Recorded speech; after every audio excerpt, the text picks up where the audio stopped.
느헤미야서 5장 1절에서 13절 말씀을 가지고 믿음의 사람이라는 제목으로 함께 말씀을 나누기를 소원합니다. 할렐루야, 아멘. 예, 아멘입니다. 거룩한 주일입니다. 오늘 이 시간 하나님께서 주시는 놀라운 믿음을 가지고 주님 앞에 온전하게 예배를 드리는 여러분들 되시기를 예수님의 이름으로 축복드립니다. 예수 그리스도의 복음을 믿음으로써 하나님께서 주시는 은혜가 우리의 삶에 충만할 수 있음을 기억하시면서 하나님의 말씀을 우리의 귀로, 우리의 마음으로, 우리 신비에 새기는 놀라운 시간 되시기를 축복드립니다. 아멘.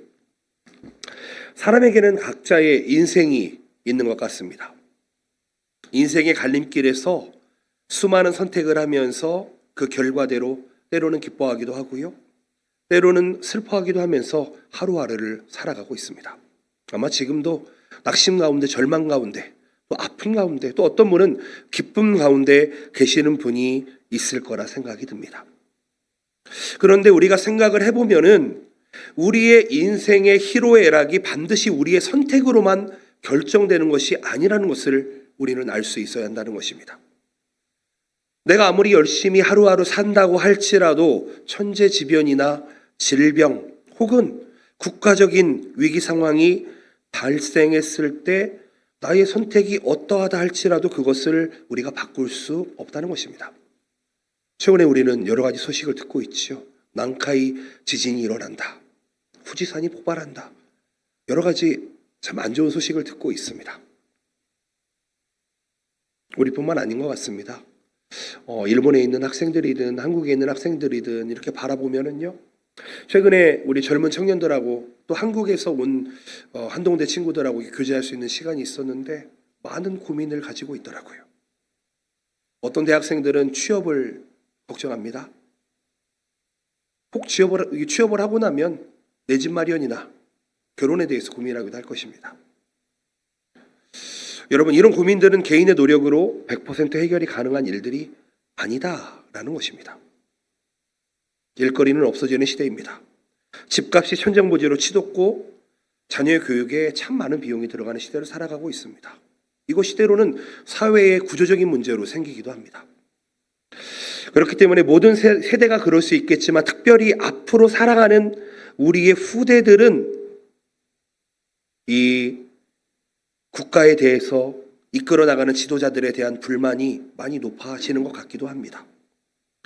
국가를 운영하는 지도자들이 중심을 잡고 국민들의 다양한 소리를 통합해서 내일을 위한 꿈과 비전을 제시해 줄 수 있어야 되는데 그 역할을 제대로 하지 못하면은요, 사실은 사회 속에 그런 문제들이 만성화돼 버리고 생활이 어려워진 우리 국민들은 지도자에게 불만을 품을 수밖에 없을 것입니다. 사실은 이 같은 구조는요, 공동체 안에 모두 있지 않나 이렇게 생각을 해봅니다. 여러분, 어떤 공동체 안에서도 여러 가지 문제들을 발견할 수가 있습니다. 일어날 수가 있다는 것이죠.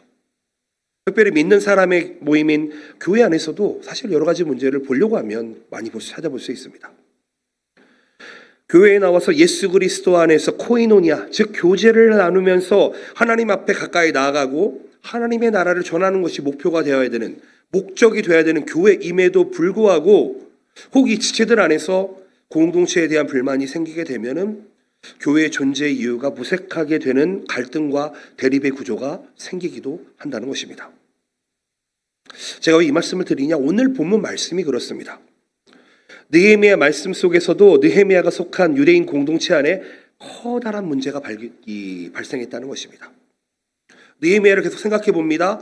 예루살렘의 성벽 재건의 비전을 받았고 수많은 영적 도전에도 불구하고 믿음으로 이겨내고 지금까지 왔습니다. 산발락과 도비야 같은 대적자들의 위협 앞에서도 우리 하나님께서 우리를 위해서 싸우신다라는 믿음으로 선포하면서 담대히 나아갔던 게 느헤미야입니다. 그런데 그런 이 느헤미야를 따르던 유대인들이 경제적 어려움이 닥치자마자 내부적인 분열을 일으키고 있다는 것입니다. 왜냐하면 가장들이 성벽 재건에 동원되다 보니까 가족의 생계가 어려워졌던 것 같습니다. 당시에 이스라엘은 페르시아의 제국의 식민지였기 때문에 세금을 납부하는 시대였습니다. 설상가상으로 흉년까지 들었다고 이야기합니다. 그러니 얼마나 힘들었을까요? 어떤 사람은 너무 힘들어서 가족을 저당을 잡히고 자녀들을 노예로 팔아버리기까지 했다라고 이야기합니다. 느헤미야의 이 성벽 재건의 역사에 심각한 위기가 지금 발생하고 있습니다. 이 같은 위기 상황 속에서 이 느헤미야가 이 시련을 어떻게 대처하고 있는지 오늘 말씀을 통해서 한번 살펴보고 우리의 삶에 한번 적용해 보면 좋겠다, 이런 말씀드립니다. 두 가지를 생각해 보기를 원합니다. 첫 번째입니다. 거룩한 분노를 가지지 않은 겁니다. 거룩한 분노를 가지지 않은 것입니다. 느헤미야는요, 이 위기에 거룩한 분노를 가지고 대처했습니다. 느헤미야 4장까지는요, 사실 외부적으로 오는 시련들로 나타나 있습니다. 유대인 공동체 외부의 적들이 하나님의 역사를 이루지 못하도록 방해하는 장면들이 등장했습니다. 그럴 때마다 느헤미야는 하나님 앞에 어떻게 했지요? 금식으로 기도하고, 그리고 또 믿음으로 담대히 맞서서 싸우고 극복해 왔습니다. 그런데 5장부터 내부의 문제가 발생을 합니다. 여러분, 어쩌면은요, 외부의 문제보다 더 무서운 것이 내부의 문제이지 않나, 이런 생각을 해봅니다. 오늘 1절 말씀을 보시게 되면 그때의 백성들이 그들의 아내와 함께 크게 부르짖어 그들의 형제인 유다 사람들을 원망하는데 라고 이야기합니다. 여기 나오는 형제인 유다 사람이다라고 이야기하는 것은 무슨 얘기냐면, 너 내 형제인 유다 사람인데 왜 그래? 그 얘기하고 있는 겁니다. 지금 가난한 동족을 상대로 고리대금을 한 사람들을 이야기하고 있습니다.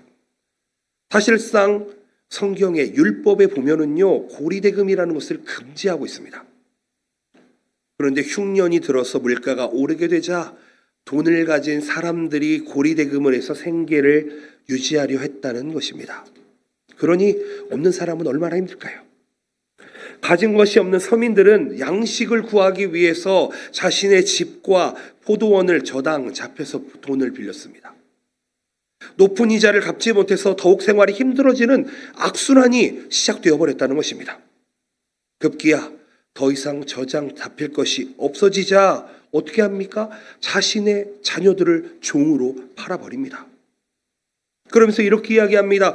너희 딸들은 중요하고 귀중하고 우리 딸들은 귀중하지 않느냐, 이렇게 이야기하고 있습니다. 그러면서 그 동포 형제를 지금 원망하고 있습니다. 여러분 생각해 보십시오. 이런 일이 우리에게 일어났다면 우리 이렇게 앉아 있을 사람 한 명도 없을 것입니다. 실로 엄청난 민족의 위기가 찾아오고 있습니다. 이러한 공동체 내부의 미련에 맞서서, 이 시련에 맞서서 느헤미야가 어떻게 반응했느냐 보게 되면 6절 말씀을 보십시다. 내가 백성의 부르짖음과 이런 말을 듣고 크게 노하였으나, 이렇게 되어 있습니다. 즉 백성들의 부르짖음과 이런 말들을 뭐 했다고? 먼저 들었다, 이렇게 이야기합니다. 즉 민심의 귀를 기울였다는 것입니다. 절망 속에서 부르짖는 백성의 소리를 무시하지 않았습니다. 그리고 느헤미야는 그 소리를 듣고 어떻게 했죠? 분노했습니다. 노했다고 이야기합니다. 백성들을 향해 불평을 내뱉는 것이 아니라, 문맥을 보시게 되면 백성의 어려운 상황 속에서 율법이 금지하는 부정한 방법으로 부를 축적하고 있었던, 고리대금을 하고 있었던 그 기득권 세력을 향해서 분을 내고 있다는 것입니다. 여러분, 왜 하나님께서 이스라엘 백성들을 이 페르시아에서 건져내서 이스라엘로 돌려보내셨을까요? 왜 포로에서 해방시켜 주셨을까요? 그것은 하나님의 통치하심을 나타나기 위해서였습니다. 하나님의 선택된 나라가 결코 멸망하지 않고 하나님의 은혜로 회복되는 것을 보여주기 위해서였습니다. 이방인들 가운데서 하나님의 이름이 드러내기 위해서였습니다. 그런데 그들은요, 하나님의 은혜를 배반해버립니다. 율법을 어겨버립니다. 하나님이 택하시고 세우신 공동체를 무너뜨리는 위기를 자초하고 있다는 것입니다. 이것은 하나님의 이름을 욕되게 하는 일입니다. 지금 이스라엘에게 닥쳐져 있는 이 시련, 이 환난은 단순한 사회 문제가 아닙니다. 불평, 불만이 아닙니다. 이면에 하나님을 대적하는 영적인 범죄에 뿌리 내리고 있다는 것을 우리는 기억해야 됩니다. 우리 안에 분란이 일어나거나 시기와 질투와 하나 되지 못하는 것들이 일어난다면 여러분, 그것은 반드시 그 뒤에 사단이 장난하고 있다는 것을 기억하셔야 된다는 것입니다. 그래서 느헤미야는 지금 어떻게 하고 있습니까? 거룩한 분노를 내어서 이야기하고 있습니다. 질책하고 있습니다. 느헤미야는 민족을 생각하기보다 자신의 개인의 영달만을 추구하는 기득권층에게 크게 실망했습니다. 그러나 그럼에도 불구하고 선택하신 이 백성을 반드시 회복시키실 하나님을 신뢰하면서 감정대로 하지 않았습니다. 심사숙고했습니다. 느헤미야는 먼저 부유층과 지도자들이 고리대금하는 것을 꾸짖습니다. 왜냐하면 이것은 하나님의 율법을 어기는 것이기 때문입니다. 우리가 유다 백성들은 이방인들의 손에서 다시 찾아왔는데 당신들은 그 형제들을 다시 팔아먹으려 한다라고 책망을 합니다. 다시 설명드립니다. 지금 느헤미야는요, 노예로 팔려있던 유다 백성들이 보이면 본인의 돈으로 그들을 다 사서 해방시켜 주었습니다. 그런데 지금 이스라엘 백성들이 자기 백성을 돈 주고 팔고 있다는 것입니다. 그렇기 때문에 이렇게 이야기합니다. 형제들에게 이자 받는 것을 그쳐라. 밭과 포도원과 감람원 집, 저작물들을 돌려주고 기름이나 포도주를 빌려주고 받은 이자도 돌려줘라 라고 이야기합니다. 느헤미야의 거룩한 분노는요, 이렇게 백성들이 하나님 앞에서 정상적인 삶을 회복할 수 있는 길을 열어주고 있었다는 것입니다. 여러분, 혹시 저에게 한 10,000원 빌려주실 분 계십니까? 한 10만 원, 100만 원 빌려주실 분 계십니까?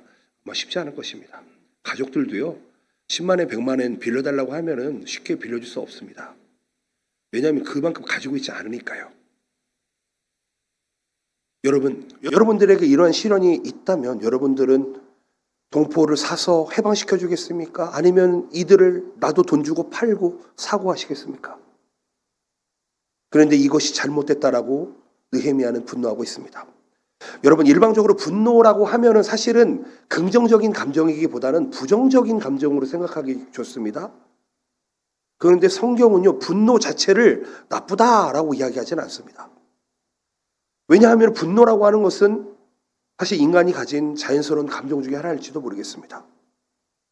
하나님의 의를 위해서 악에 맞설 때 사실은 우리 안에 분노가 일어날 수 있습니다. 사실 이런 것을 거룩한 분노다라고 이야기할 수도 있을 것 같습니다. 지도자가 거룩한 분노를 일으켰던 사건이 출애굽기 32장에 나옵니다.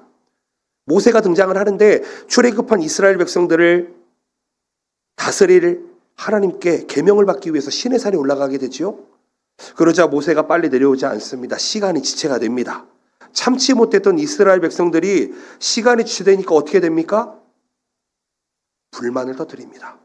왜 우리 지도자는 어디 갔느냐라고 이야기합니다. 그러자 백성들의 불만을 잠재우기 위해서 모세의 형이었던 아론이 이상한 짓을 합니다. 무엇을 했죠? 금송아지 우상을 만들어 버립니다. 그리고 이렇게 이야기합니다. 이 송아지가 너희를 애굽 땅에서 인도하여 낸 하나님이다 라고 이야기합니다. 시내산에서 내려온 모세가 이 기막힌 광경을 보고 얼마나 황당했을까요? 얼마나 화가 났을까요? 그래서 크게 분노하여 이렇게 나와 있습니다.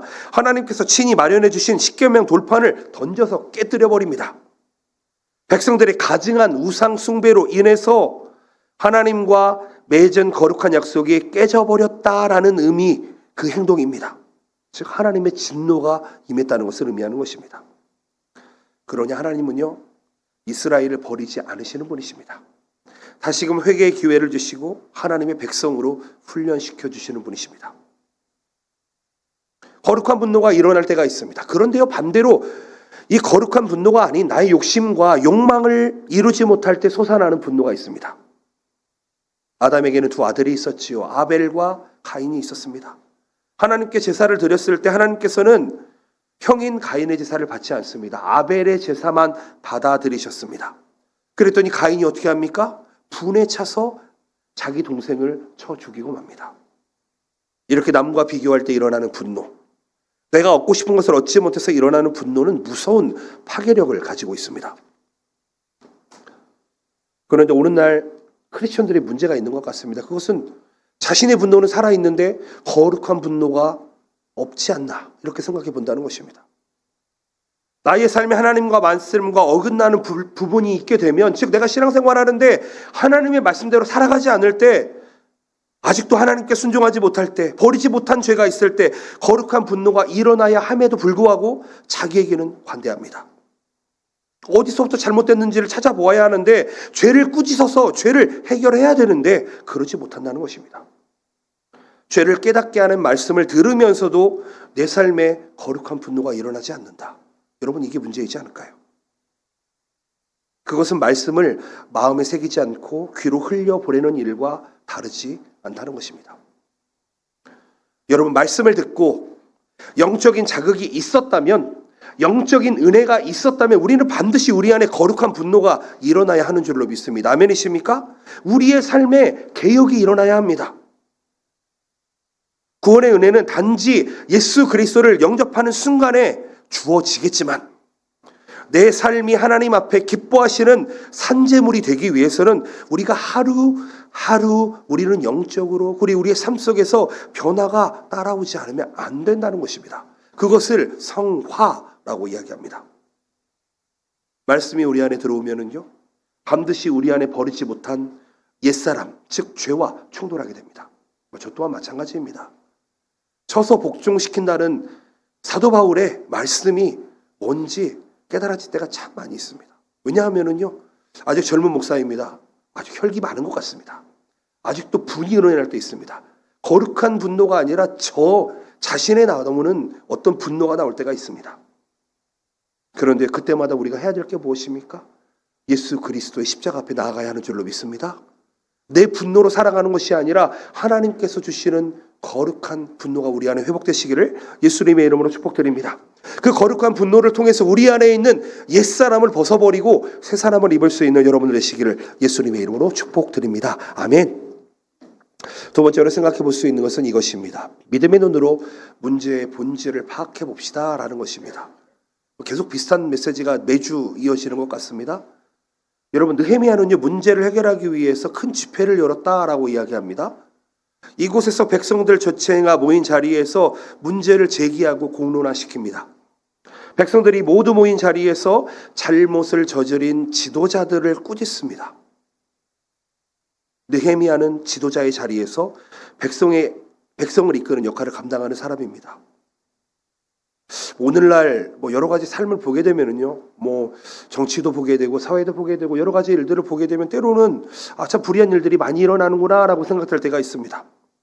정치 지도자들이 서민의 편에 서기보다는 부유층이나 권력자들의 눈치를 보면서 살아가는 것을 볼 때도 있습니다. 그런데 어떻게 보면 느헤미야는요, 가장 큰 권력과 힘을 가지고 있는 사람이었음에도 불구하고 냉정하게 상황을 분석하고 영적으로 판단하게 됩니다. 이게 중요합니다. 9절에서 느헤미야는 세 가지를 잘못을 하고 지적하고 있습니다. 첫 번째, 너희들의 소행이 좋지 못하다. 두 번째, 이방 민족들에게 본이 되기는커녕 비방거리가 된다는 것입니다. 세 번째로는 이것은 하나님을 두려워하는 행동이 아니다라는 것입니다. 이렇게 영적인 분별력을 가지고 지적했을 때 모두 잠잠했습니다. 여러분, 여기에서 주목해야 될 점이 무엇인지 아십니까? 분명 권력층들과 지도자들, 리더들에게 지적을 했습니다. 그런데요, 그게 남의 잘못만 지적한 것이 아니라는 것입니다. 10절을 보시게 되면 나와 내 형제와 종자들도 역시 돈과 양식을 백성에게 꾸어 주었거니와 우리가 그 이자 받기를 그치자. 즉 무엇입니까? 본인도 그런 일을 했다는 것입니다. 그런데 그 일을 그쳤다는 것입니다. 느헤미야 자신을 포함한 가족들, 그들도 백성들에게 돈과 양식을 꾸어 주었는데 그 빚을 탕감해 주었다는 것입니다. 내가 손해를 보는 일이라고 해도 공동체를 위해서 희생하겠습니다 라고 이야기하고 있습니다. 이처럼 진정성 있는 모습, 이런 리더의 모습, 이런 영적인 권위를 가지고 회개를 촉구하자 백성들은 그 말씀에 순종하고 이렇게 대답을 합니다. 12절 말씀입니다. 우리가 당신의 말씀대로 행하여 돌려보내고 그들에게 아무것도 요구하지 아니하리라. 아멘. 이 말을 들은 느헤미야는요, 제사장들을 부릅니다. 그리고 제사장 앞에서 말한 대로 지키겠다는 맹세를 서약을 하게 합니다. 그리고 마지막으로 이같이 권고를 합니다. 13절 말씀입니다. 내가 옷자락을 털며 이르기를 이 말대로 행하지 아니하는 자는 모두 하나님이 또한 이와 같이 그 집과 산업에서 털어버리실지니 그는 곧 이렇게 털려서 빈손이 될지로다 하매 회중이 다 아멘 하고 여호와를 찬송하고 백성들이 그 말한 대로 행하였더라. 아멘. 아멘이십니까? 느헤미야의 충고, 느헤미야의 권고, 그것을 들은 회중이 다 뭐 했다고요? 아멘 했다고요. 여러분, 하나님의 말씀에는 언제나 반응이 있어야 되는 줄로 믿습니다. 하나님의 말씀에 아멘 하는 건 당연합니다. 저는 여러분들에게 축복의 말씀을 전해드립니다. 그건 무엇이냐면 하나님의 말씀을 아멘할 수 있으시기를 바랍니다. 정말 중요합니다. 여러분 목사의 말에 아멘하는 것이 아니라 하나님의 말씀에 아멘하시기를 축복드립니다. 그러면서 느헤미야는요 아멘하는 우리 백성들을 보고요. 그리고 그 백성들이 어떻게 했냐면 아멘한 후에 여호와를 찬송한 뒤에 약속을 지켰다라고 이야기합니다. 조금 전만 해도 어땠습니까? 자기 동포들을 원망하던 사람들이었습니다. 불만을 가지고 있던 사람들이었습니다. 조금 전만 해도 죄에 무감각했던 사람들이 지금 느헤미야의 말을 듣고 하나님의 말씀에 순종하겠다고 뭐라고 했다고요? 아멘했다고요. 회개하고 아멘했다는 것입니다. 여러분 참으로 드라마틱하지 않습니까? 한편의 드라마인 것 같습니다. 우리의 삶 보면은요 불평할 게 얼마나 많은지요. 불만이 얼마나 많은지요. 저희만 그럴까요? 어린 아이들도 아마 불평 불만 엄청 많을 것입니다. 그런데 우리가 그것이 있을 때마다 불평하고 불만만 하는 것이 아니라 우리가 하나님의 말씀에 우리의 마음을 돌이키고 회개하며 아멘할 수 있어야 한다는 것입니다. 느헤미야가요 하나님께 기도하는 지도자, 하나님의 말씀대로 순종하는 지도자, 하나님의 의를 구하는 지도자였기 때문에 이러한 열매가 맺어진 것 같습니다. 저도 이 부분을 많이 닮아야겠구나 라고 묵상하고 있습니다. 저뿐만 아니라 교회를 리드하고 있는 리더들, 스태프들, 그렇죠? 그리고 어떤 부서에 장을 단 사람들은 이런 마음을 가질 수 있어야 하는 줄로 믿습니다. 여러분 내 주변이 힘들면은 내가 아파야 됩니다. 그렇죠? 여러분 우리의 눈물에 왜 눈물이 있습니까? 그 분을 생각하면 그 아이를 생각하면 눈물이 안 날 수가 없습니다. 여러분 성도들의 삶을 돌아보면 눈물이 안 날 수가 없어요. 가족들을 생각하면 눈물이 안 날 수가 없습니다. 믿음이 없는 사람들을 보면 눈물이 안 날 수가 없어요. 왜요? 예수 그리스도가 없잖아요. 구원이 없잖아요. 여러분 이 시대에 가장 필요한 게 무엇입니까? 바로 믿음을 가진 사람인 줄로 믿습니다. 느헤미야를 통해서 여러분 리더였기 때문에 목사만 닮아가는 것이 아니라 여러분 한 사람 한 사람이 느헤미야의 그 믿음을 닮아가는 믿음의 사람 되시기를 예수님의 이름으로 축복드립니다. 느헤미야는요 하나님께서 주신 지혜로 문제 해결의 핵심을 정확하게 보았습니다. 보면적으로 드러나 있는 문제는 답이 보이지 않습니다. 한번 생각해 보시기 바랍니다. 페르시아의 속국으로서 세금을 바쳐야 했습니다. 흉년이 들어서 양식을 얻기가 힘들었습니다. 그리고 성벽 재건을 해야 되는데 힘이 없죠. 에너지가 필요합니다. 돈도 필요합니다. 양식도 필요합니다. 사회의 구조적인 문제, 현재 지변을요 인간의 노력으로 극복하는 것에는 한계가 있습니다. 여러분 우리가 지진을 해결할 수 있습니까? 우리가 쓰나미를 해결할 수 있습니까? 우리가 후지산이 터진다 한들 해결할 수 있습니까? 그런데요 느헤미야는 그 표면적인 문제에 집중했다는 것이 아닙니다. 믿음의 눈을 들어서 믿음의 관점으로 그 믿음을 보았다는 것이죠. 그러자 유다 공동체가 맞이한 그 시련의 근본적인 원인이 다른 것에 있는 것이 아니라 유다 백성들이 하나님의 말씀으로부터 떠나버리고 공동체의 사랑이 식어버렸기 때문이라는 것을 깨달았다는 것입니다. 여러분 저도 문제를 많이 발견합니다. 제가 발견한 문제를 쓰라 그러면 한 100개 정도는 나열할 수 있을 것 같습니다. 제가 교회 안에서 12년을 있으면서 느꼈던 문제를 적으라고 하면은요, 저보다 많이 발견할 수 있는 사람 아마 많지 않을 것 같습니다. 그런데요, 저는 그것을 문제라고 이야기하지 않습니다.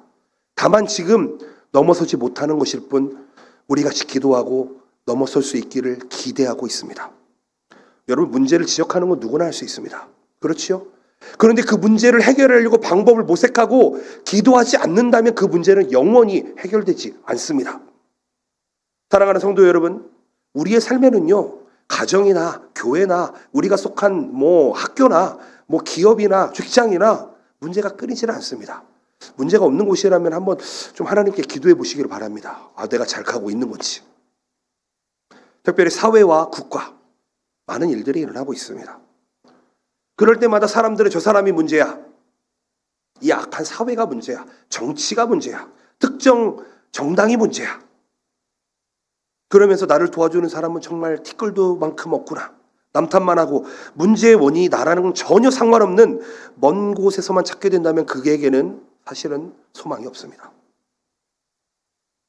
우리의 신앙생활이 혹 그러지 않는지 한번 생각해 보았으면 좋겠습니다. 왜 그런지 아십니까?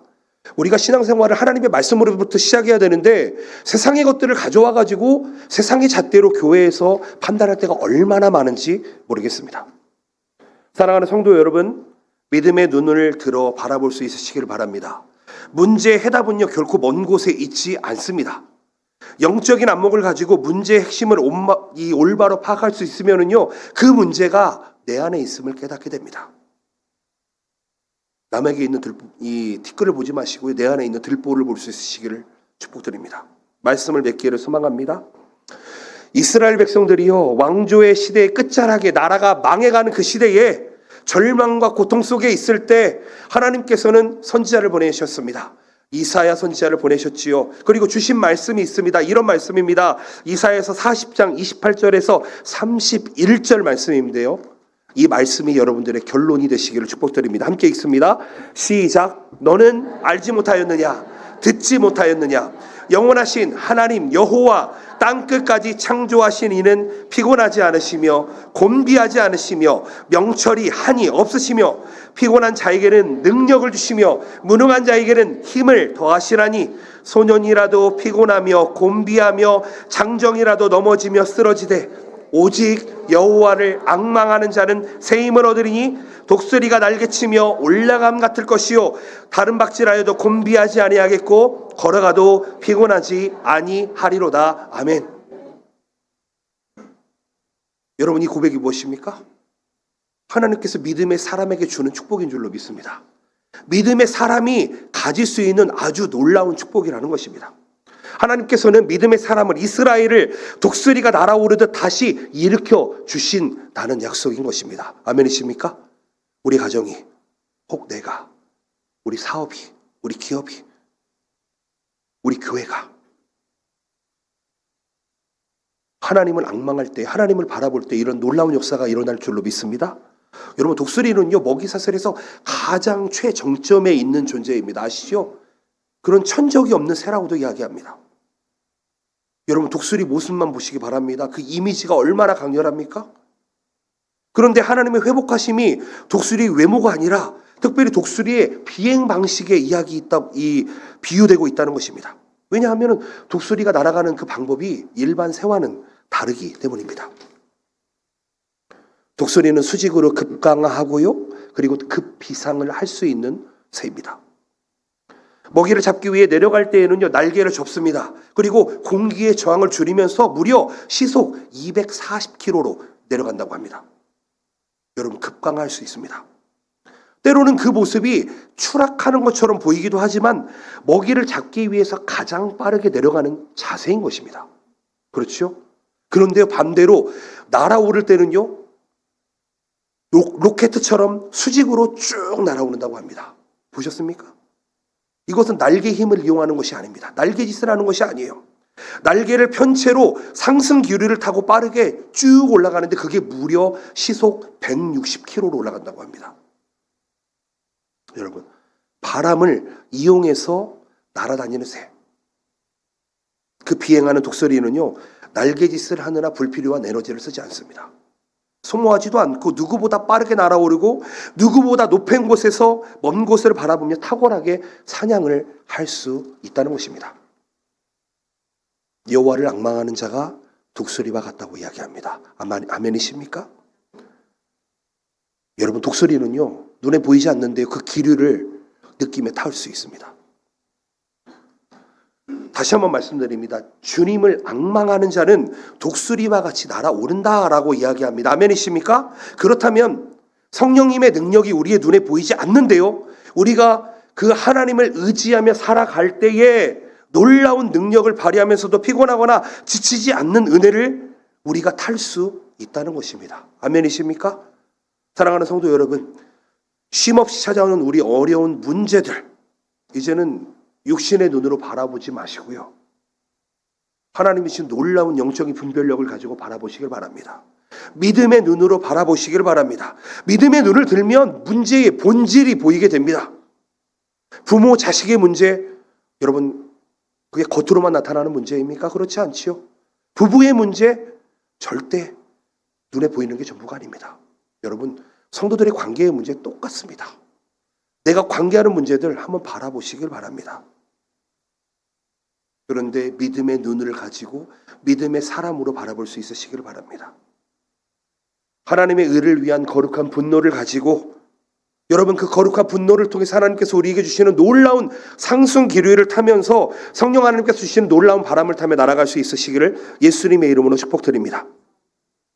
성령 하나님은요 우리에게 강력하게 역사하십니다. 하나님을 믿는 자에게 강력하게 역사하십니다. 나의 방법이 아니고요 하나님의 방법으로 역사하십니다. 여러분 나의 힘만으로 날개짓을 해보십시오. 문제 해결하겠다고 발버둥 치면 칠수록 결국은 지치고 낭망하고 질 수밖에 없습니다. 혹 여러분 옆에 계신 분들이 혹 이렇게 지쳐 보이시면 이렇게 이야기해 봤으면 좋겠습니다. 우리 한번 인사해 볼게요. 인사해 보겠습니다. 성령의 바람을 타고 날아보십시오. 성령의 바람을 타고 날아보십시오. 성령의 바람을 타고 나와보십시오. 아멘. 아멘. 여러분 날아가셔야 됩니다. 왜냐하면 독수리 같은 힘을 주신다고 하십니다. 느헤미야와 같이 오직 하나님을 경외함으로 거룩한 분노를 가지고 믿음의 분별력을 가지고 믿음의 사람으로서 살아가는 여러분을 되시기를 예수 그리스도의 이름으로 축복드립니다. 아멘. 기도하시겠습니다.